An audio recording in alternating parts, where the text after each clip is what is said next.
Boa tarde, sejam bem-vindos ao nosso podcast. Primeiro, começaremos com uma introdução sobre o nosso convidado e depois seguiremos com a entrevista. Antônio Frederico Castro Alves, mais conhecido como Castro Alves, foi um poeta romântico do século XIX. Nasceu em Muritiba, no estado da Bahia, em 1847 e morreu em Salvador, no ano de 1871.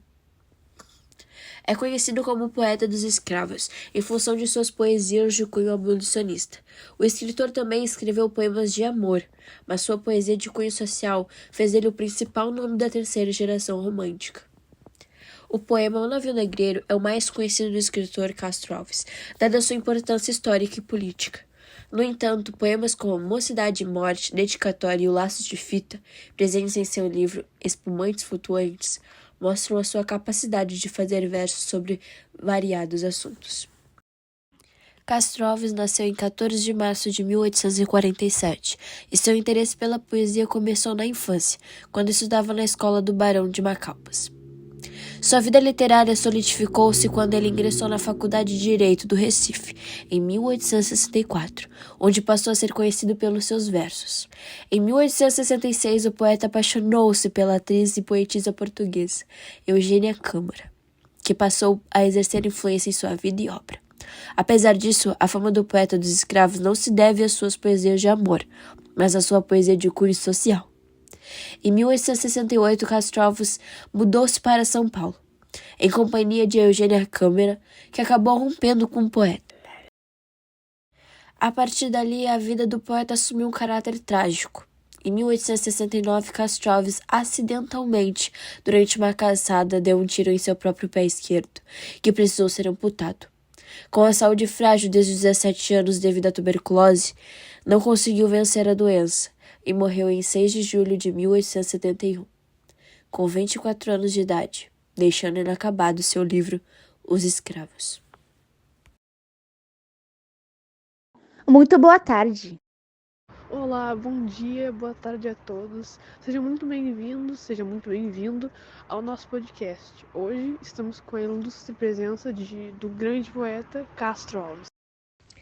Boa tarde, agradeço ferozmente por ter sido convocado a este espetacular podcast. Muitos têm ouvido falar de você e de seus grandes feitos na história do romantismo no Brasil. Exatamente, a sua forma de retratar seus ideais liberais e de criticar a sociedade da época mostra a sua grandiosidade. Seu poema abolicionista mais famoso é O Navio Negreiro.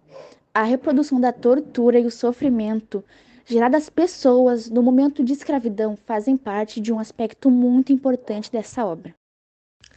Quanto horror acometido!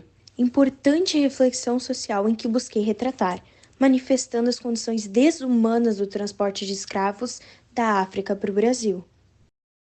Sim, é notória a grande desvinculação com as atitudes ingênuas das gerações passadas.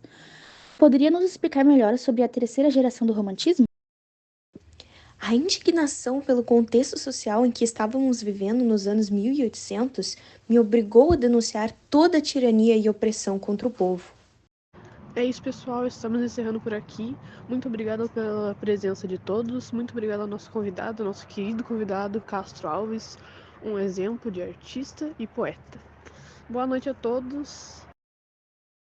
Para finalizar, iremos relacionar Castro Alves com a teoria da estética de Aristóteles. Os poemas de Castro Alves, conhecido como poeta dos escravos, são profundamente influenciados pelos ideais românticos, que incluem uma forte carga emocional e social. Relacionar esses poemas com a teoria estética de Aristóteles, que é mais voltada para a poética e a estrutura das obras, pode ser interessante para contrastar as abordagens. 1. Emoção e poesia. Aristóteles valoriza a catarse, ou seja, a purificação emocional que o público experiencia ao testemunhar a tragédia. Castro Alves, em poemas como Navio Negreiro, utiliza uma linguagem emotiva e apaixonada para despertar empatia e indignação pelo sofrimento humano, especialmente dos escravos. 2. Imitação e realismo. Aristóteles considera a arte como uma forma de imitar a natureza, buscando uma representação realista das emoções e ações humanas. Castro Alves, em sua poesia, também busca retratar a realidade brutal da escravidão no Brasil, usando imagens vívidas e impactantes para transmitir sua mensagem. 3. Estrutura e composição. Aristóteles discute a importância da trama, mitos, dos personagens, ethos, e da linguagem, lexis, na composição poética. Castro Alves, embora centrado em temas sociais e políticos, utiliza uma estrutura poética cuidadosa para reforçar sua mensagem, como o uso de métricas e rimas para aumentar o impacto emocional de seus versos. 4. Propósito social. Ambos os autores, de maneiras distintas, têm um propósito moral e social em sua arte. Enquanto Aristóteles vê a arte como capaz de educar e elevar o público através da catarse e do exemplo moral, Castro Alves utiliza a poesia como uma ferramenta de denúncia social e de mobilização política, buscando provar mudanças na sociedade. Portanto, embora Aristóteles e Castro Alves operem em contextos e abordagens estéticas diferentes, é possível encontrar paralelos em como ambos abordam a arte como uma forma de expressão emocional e socialmente engajada, cada um dentro de seu próprio contexto histórico e filosófico.